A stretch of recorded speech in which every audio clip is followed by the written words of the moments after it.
ये क्या है? ये आज का न्यूज़पेपर है। आज के न्यूज़पेपर में दो खबर आई है। पहली तो ये आई है, इम्फाल में क्या हुआ है? इनंडेटेड। What is inundated? देखो ऐसे तो सीखते हैं। लिखा है Imphal inundated. What is inundated? क्या है? क्या दिख रहा है यहाँ पे? बाढ़ आ गई, पानी आ गया बहुत सारा। कहाँ पे आ गया? इम्फाल। इम्फाल कहाँ है? हाँ, असम में इम्फाल। इम्फाल किसकी कैपिटल है? मणिपुर। मणिपुर की कैपिटल क्या है? मणिपुर कहाँ है? सबसे नीचे मिलेगा, है ना? कैसे याद करते हैं? अरुणा मामी। अरुणा कौन है? अरुणा मामी ये है ना इधर। तो ये अरुणा मामी अरुणाचल, नागालैंड, मणिपुर और मिजोरम। तो ये मणिपुर, ये वाला जो एरिया है ना मणिपुर, यहाँ पे बहुत सारी बाढ़ आ गई है। क्या आ गई है? फ्लड्स आ गए हैं। फ्लड्स क्यों आते हैं? क्लाइमेट चेंज की वजह से आते हैं। और क्यों आते हैं? वाटर लेवल इंक्रीज होता है, मतलब इंटेंस रेनफॉल हो गई। और अगर हम डैम से उनको कंट्रोल नहीं करते, है ना, बांध टूट गया, तो उधर गुस्से का बांध टूट गया, डैम टूट गया। ठीक। तो ये हुआ है। और दूसरा क्या हुआ है? Trade deficit falls by 54%। अब यहाँ पे हमारी इंपॉर्टेंट ट्रेड डेफिसिट क्या होता है? ट्रेड डेफिसिट देखो न्यूज़ क्या लिखी है, amid an export surge. Amid an, amid मतलब क्या होता है? In between. Amid an export surge. Surge मतलब क्या होता है? बढ़ना। एक्सपोर्ट बढ़ गया है। Amid an export surge, in between an export increase, the trade deficit falls by 54%। मतलब हाँ, क्या बढ़ गया है? और वेरी गुड। अमिड एन क्या लिखा है? अमिड एन एक्सपोर्ट सर्ज, ये तो लिखा है। Trade deficit decreases bye 50। ये हमारे लिए रेलिवेंट है, ट्रेड डेफिसिट समझना और एक्सपोर्ट सर्ज। अब ये कह रहा है कि इंडिया का क्या बढ़ गया है? एक्सपोर्ट। इंडिया का एक्सपोर्ट बढ़ गया है। अब ट्रेड डेफिसिट क्या होता है? तुम्हारा जो व्यापार में घाटा होता है। तुम कितना एक्सपोर्ट करते हो, मतलब कितना बेचते हो, और कितना खरीदते हो, इसी को कहते हैं क्या? Trade deficit. ये सरप्लस भी हो सकता है। मान लो तुमने सामान बेचा 100 रुपये का और खरीदा 50 का, तो तुम प्रॉफिट में हो, लॉस में हो? प्रॉफिट में हो। ट्रेड सरप्लस में हो। तो तुम्हारा ट्रेड हो रहा है वो सरप्लस में है। You are earning more than giving. India और यूएस के रिलेशन में हम ट्रेड प्लस हैं, तभी तो यूएस को प्रॉब्लम है भाई। डेफिसिट में पहले से गरीब है, और मारोगे क्या उसको?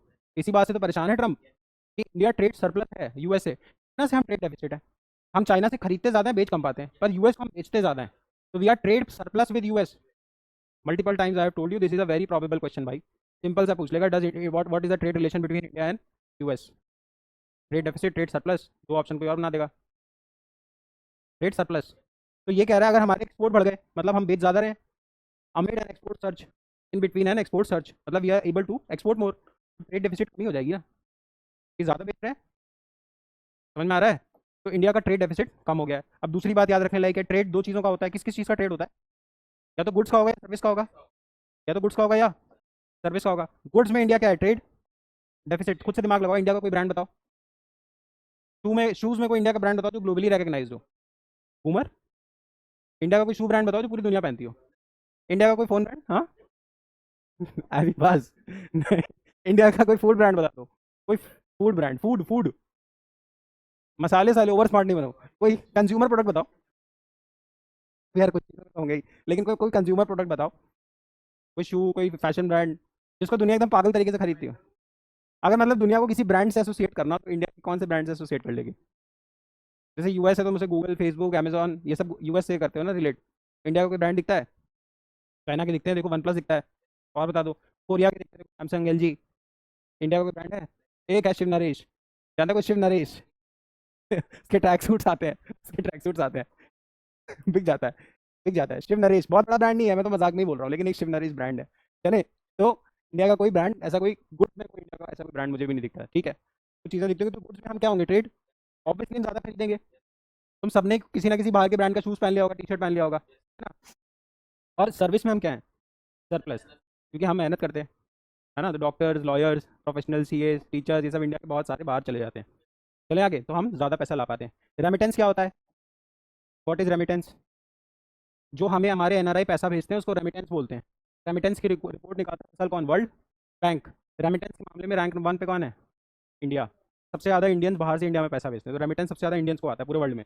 इसको बोलते हैं world remittance report, release by world bank. India is rank one. Rank to पे है मैक्सिको।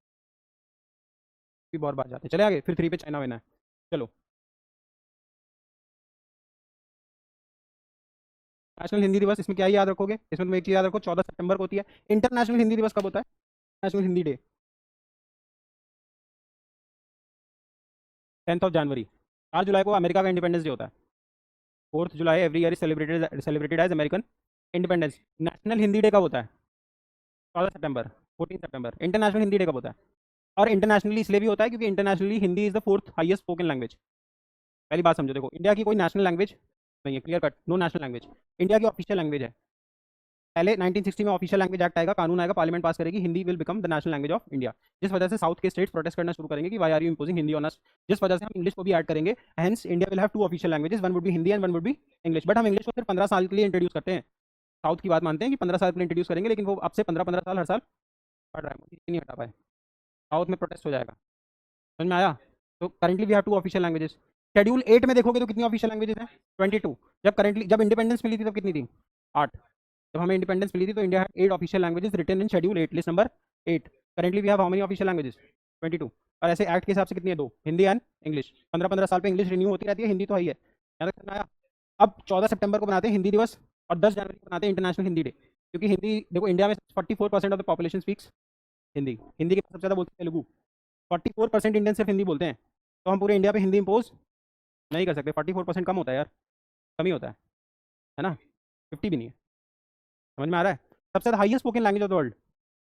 मैंड्रिन गलत है, मैंने आज ही चेक किया, इसीलिए अभी इंग्लिश चल रहा है। इंग्लिश 150 करोड़ पॉपुलेशन लगभग बोलती है, दुनिया की 150 करोड़ पॉपुलेशन इंग्लिश बोलती है। 110 करोड़ के आसपास की पॉपुलेशन बोलती है मैंड्रिन, और 60-70 करोड़ पॉपुलेशन बोलती है स्पेनिश और हिंदी। तो हिंदी और स्पेनिश चेंज होते रहते हैं, समझे? सबसे ज़्यादा English, 150 crore people in the world speak in English, and there are around 800 crore people in the world. तो इंग्लिश देखोगे तो 25% लोग भी इंग्लिश नहीं बोलते। दुनिया बहुत सही है, समझ रहे हो? मतलब 800 लोगों में 150 लोगों को इंग्लिश आती है दुनिया में। 110 लोगों को मैंडरिन आती है, मैंडरिन चाइना की भाषा है। थर्ड नंबर पे स्पेनिश, फोर्थ पे हिंदी। हिंदी और स्पेनिश चेंज होते रहते हैं, तुमसे इतना डिटेल में नहीं पूछेगा। बस तुम ये मान के चलो, मतलब अगर हिंदी इतने लोग बोल रहे हैं क्योंकि इंडिया का पॉपुलेशन है, तो स्पेनिश इतने लोग बोल रहे हैं, मतलब स्पेन ने दुनिया में कई जगह क्या किया होगा? रूल। तभी तो तुम इंग्लिश बोल रहे हो। समझ गए? चलो, इसके अलावा इसमें कुछ नहीं पढ़ना। ये क्या है? इसमें देखो नेशनल इंजीनियर डे बनता है, बस ये याद रखो, एम विश्वेश्वरैया जो एक इंजीनियर थे, इन्होंने इंडिया की डेवलपमेंट में बहुत काम किया, इनका बहुत कंट्रीब्यूशन है। पीएम मोदी ने इनके बारे में बात की, जिस वजह से अखबार में इनका आर्टिकल छपा। तुम इतना याद रखो, national engineer of India is M Visvesvaraya. इस बार एक हम याद रख के जाएंगे, कौन सा नाम? कौन कौन सा जाएंगे हम? बढ़िया तक नहीं है, दादा भाई नौरोजी और चलो हम इसका कौन, अरे लिस्ट हो जाएगी। इसको याद रखो, M Visvesvaraya, he is called as the national engineer of India. इनकी बर्थ एनिवर्सरी को हम नेशनल इंजीनियर डे भी बनाते हैं। अब ये क्या है? कोलान मानकी मुंडा सिस्टम। अब देखो, कोलान एक ट्राइब है, कोलान एक, अरे ऐसा कुछ नहीं भाई, हंसने के लिए थोड़ी गया है। बिल्कुल पागल हो गया। चलो, मैं ये कह रहा हूँ ट्राइब्स है, ट्राइब्स है। ये क्या है? ट्राइब्स है। अब देखो, झारखंड में कोल्हान नाम की ट्राइब रहती है, कहाँ पे? झारखंड में। और ये लोग, इनको हम एसटी बोलते हैं अपनी कॉमन पार्लेंस में, कि हिंदुइज्म की पार्ट है, बट एसटी है नहीं। ये इनका अलग रिलीजन होता है, तो स्पेसिफिकली नाम याद नहीं आ रहा है। These people worship nature. तो ये कोल्हान नाम की ट्राइब है जो काम करती है झारखंड में। एक फैक्ट याद रखोगे। दूसरा फैक्ट याद रखोगे, नेशनल ट्राइबल डे मनाया जाता है 15 नवंबर को। 15 क्यों 15 नवंबर को बर्थडे होता है किसका? भगवान बिरसा मुंडा। अब देखो मुंडा, अब मान की मुंडा क्या होता है? देखो, ये लोग कॉन्स्टिट्यूशन विशन में बिलीव, पुलिस वुलिस में बिलीव, अदालत में बिलीव, ये अपने ऑर्थोडॉक्स मेथड से ही चलते हैं। इनके वहाँ पे कॉन्सेप्ट होता है कि अगर ये मान लो इस टाइप के हो, तुम कोलन, मैं कोलन, तुम कोलन, हम कोलन रीजन में रहते हैं झारखंड के, मैंने एक कोलन का मर्डर कर दिया, पुलिस वुलिस कुछ भी बोले, हम तो बात मानेंगे किसकी? मानकी की। मानकी कौन होता है? Village headman. विलेज हेडमैन, उस विलेज का जो हेड आदमी होता है उस ट्राइब में, उसको बोलते हैं मानकी। तो मानकी सिस्टम, मानकी जो बोलेगा मान लेंगे। अब हर जगह अदालत में अपील होगी। If you are not satisfied with the district court, you can move to the high court. If you are not satisfied with the high court, then you can move to the, there is always a hierarchy. तो इनके system में भी एक hierarchy है। मानकी होता है गांव का हेड, और मुंडा कौन होता है? मुंडा 10-15 गांव का हेड होता है। तो मानकी से बड़ा कौन होता है? मुंडा। मुंडा मतलब chief, start chief, chief sorry यार, सॉरी, क्या होता है इस लेवल पे? मानकी उससे बड़ा होता है। पहले बड़े का नाम आएगा। तुम कंफ्यूज मैं मत सोचो मैंने तुम्हें क्या पढ़ा दिया। पहले हमेशा बड़े का नाम आएगा ना, बड़े का नाम पहले आएगा। मानकी, मानकी 10 गांव का हेड है, मुंडा 1 गांव का हेड है। मुंडा मतलब हेडमैन। तभी तो बिरसा मुंडा, कौन था? कौन थे भगवान बिरसा मुंडा? फ्रीडम फाइटर थे झारखंड के, who were fighting for the people of Jharkhand, against हुम? ब्रिटिशर्स। और जो ट्राइबल्स होते हैं वो बाहर से आए लोगों को क्या बोलते हैं? अगर मैं अभी यहाँ चला जाऊंगा पोलैंड में, तो मुझे क्या बोलेगा वो? Tiku, alien, alien. उनके लिए वेरी गुड, उनके लिए एलियन मतलब डीकू। डीकू, DIKU, डीकू। ट्राइबल्स के लिए डीकू मतलब एलियन, तो हम सब डीकू हैं। तो अंग्रेज उनके लिए डीकू थे, तो हम याद रखेंगे। झारखंड में कोलन ट्राइब है, जिसमें कौन सा मानकी मुंडा सिस्टम चलता है। और मानकी मुंडा सिस्टम के खिलाफ क्या हो रहा है, आप देखो लिखा in September 2025 Adivasis of the Ho tribe. कौन सी tribe? Ho tribe in Jharkhand waste Singhbhum protested against the deputy commissioner alleging interference in the traditional Manki Munda system after reports of removal of village heads Mundas. देखो क्या हुआ, वहाँ पे सरकार भी तो होगी, तो कमिश्नर होंगे सरकार के बिहाफ पे, तो कमिश्नर लोग इस सिस्टम को खत्म करने की कोशिश कर रहे हैं, जिस वजह से वहाँ की जो लोकल ट्राइब है, जो इस एरिया में रहते हैं, कोलन ट्राइब में, जिनका नाम है हो ट्राइब उसके अगेंस्ट प्रोटेस्ट करिए। किसके अगेंस्ट? कमिश्नर के, मतलब गवर्नमेंट ऑफ इंडिया के। Why? Because these people are trying to eradicate the Manki Munda.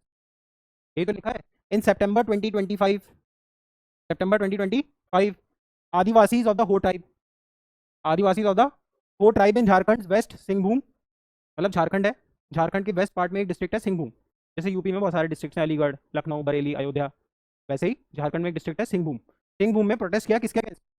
Deputy commissioner. और जिसको भी लगा है वो जाके सर्च करे ट्राइब्स और क्लैट, ट्राइब्स, ट्राइब्स, क्लैट। और फिर तुम देखो क्वेश्चन आया है कि नहीं। जिसने भी थोड़ा दिमाग लगाया वो बस इतना याद रखे, हो ट्राइब झारखंड की है, कोलन रीजन में मिलती है, वहाँ मानकी मुंडा सिस्टम चलता है, जिसके अगेंस्ट वो लोग उसे प्रोटेक्ट करना चाह रहे हैं, गवर्नमेंट उसके अगेंस्ट है। बस सिंपल सी बात है। चलिए, वर्ल्ड बॉक्सिंग चैंपियनशिप 2025, बस एक चीज़ याद रखो, मीनाक्षी है कोई जिनको पीएम मोदी ने कांग्रेचुलेट किया है for winning the gold medal in 48 KG category of the world boxing championship 2025 held in Liverpool. याद रखना, वर्ल्ड बॉक्सिंग चैंपियनशिप 2025 कहाँ हुई? लिवरपूल। लिवरपूल कहाँ है? फुटबॉल नहीं देखता कोई? मैनचेस्टर यूनाइटेड का नाम सुना है? तो कौन से शहर की टीम है वो? तुमने इंग्लिश प्रीमियर लीग देखता है कोई? फुटबॉल देखता है कोई? चलो कोई नहीं, लिवरपूल एक शहर है कहाँ पे? इंग्लैंड में। इंग्लैंड में एक शहर है लिवरपूल। लिवरपूल में क्या हो रहा है, ये वर्ल्ड बॉक्सिंग चैंपियनशिप हुई, जिसमें 48 केजी कैटेगरी में गोल्ड मेडल मिला है इंडिया की मीनाक्षी नाम की बॉक्सर को, जिसको पीएम मोदी जी ने कांग्रेचुलेट किया। और आज के अखबार में ये आई है, कौन है ये? कहाँ पे मेडल मिला इनको? इसमें देखो यहाँ लिखा है इंग्लैंड बॉक्सिंग, लिखा है ना England boxing. International electrochemical commission not important. Android ये भी इंपॉर्टेंट नहीं है। हो गया? हम कब से आए हुए, सुबह से कब से आए हुए हो? आप कितना बज रहा है? कोई बात नहीं, क्या फ़र्क पड़ता है। चलो बाय।